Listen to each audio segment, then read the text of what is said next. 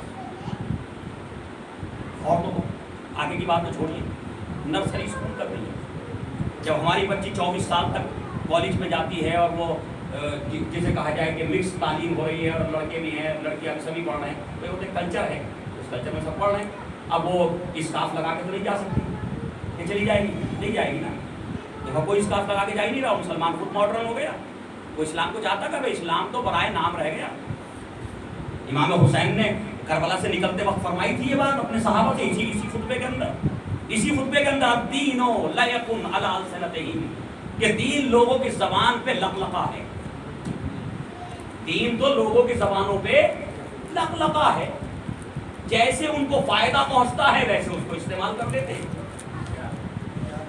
اور جب مصیبت کا وقت آتا ہے، امتحان کی گھڑی آتی، تو دیندار لوگ بہت کم نظر آتے. تو کوئی مولا یوں ہی تو نہیں فرما رہے. تو اس کا مطلب یہ ہے کہ دین جو یہ لقلقہ ہم نے بنا لیا، یہ لقلقہ نہیں ہو، اس پہ کہیں تو عمل ہو، کہیں تو ہم آگے بڑھیں.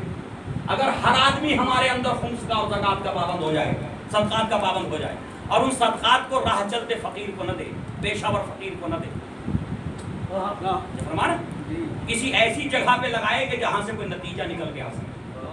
کیا بات ہے، سبحان اللہ. جہاں سے کوئی نتیجہ نکل کے آ سکے، جہاں سے قوم کے لیے کوئی ہم ترقی کے راستے کھول سکیں. اگر وہاں یہ صدقات لگ جائیں، وہاں یہ خمس اور وہاں یہ سب سلسلے ہو جائیں، تو یقین جانیے 10-20 سال میں کوئی بھی قوم چینج ہو سکتی. اور وہ حزب اللہ نے کر کے دکھایا، وہ ایران نے کر کے دکھایا.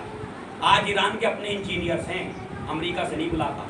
بے شک بے شک. جو فرما رہے ہیں اپنے ڈاکٹرز ہیں، یورپ سے نہیں بلائے جاتے. حزب اللہ ایک چھوٹی پارٹی کی شکل میں ابھری تھی لبنان کے اندر، لیکن آج سب کچھ اپنا سسٹم ہے، سائنٹسٹ اپنے ہیں، باہر سے نہیں آتے. اور اگر باہر سے آتے تو ایک دن کے اندر جو سپر پاور ہے نا وہ ختم کر دیتا. سپلائی روک تو خود ہی مر جائیں گے. لیکن جب ہم آپ سے لیتے ہی نہیں تو آپ سپلائی کاٹیں گے کہاں سے؟ صحیح بات ہے. بے شک بے شک بے شک. آپ سپلائی کس چیز کی روکیں گے؟ آپ سے تو ہم لیتے ہی نہیں کچھ. ہم تو سیلف ڈیپینڈ ہیں، ایسا یا نہیں ہے؟ سب کچھ ایران خود تیار کر رہا ہے، کسی چیز میں ایران پیچھے نہیں ہے.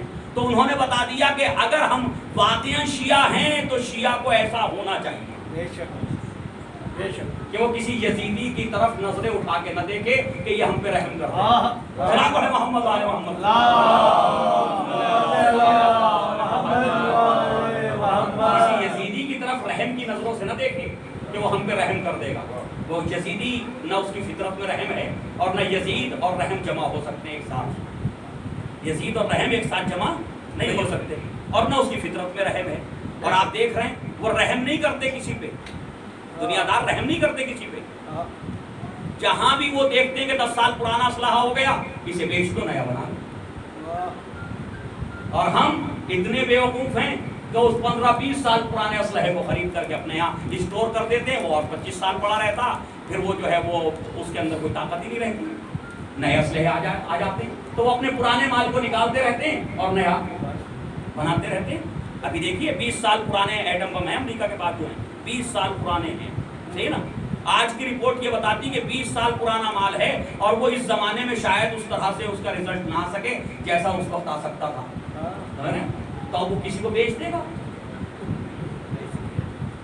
اب وہ ہم ہی مسلمانوں میں سے کسی سے کہے گا تمہیں ان سے خطرہ ہے اور تمہیں ان سے خطرہ ہے، اور وہ ان سے کہے گا تم اپنی سیکورٹی کا انتظام، حفاظت کا انتظام کرو اور یہ لو رکھو. کیا فرمایا آپ نے؟ تو عزیزان گرامی، ہم تو خود جو ہے وہ سازشوں کا شکار ہوتے چلے جا رہے ہیں، اور صرف ایک مسئلے میں سازشوں کا شکار ہو. سنی ہے وہ شیعہ ہے، سنی ہے وہ شیعہ ہے. کسی نے بڑی پیاری بات کہی کہ تم ہاتھ کھولنے اور باندھنے میں لڑتے رہو، کہ کون ہاتھ باندھ رہا کون کھول رہا نماز ہے، کہ تم جو ہے ہاتھ کھولنے اور باندھنے میں لڑتے رہو اور دشمن تمہارے ہاتھ کاٹنے کی تیاری کر رہا ہے. صلاۃ علی محمد وعلی محمد.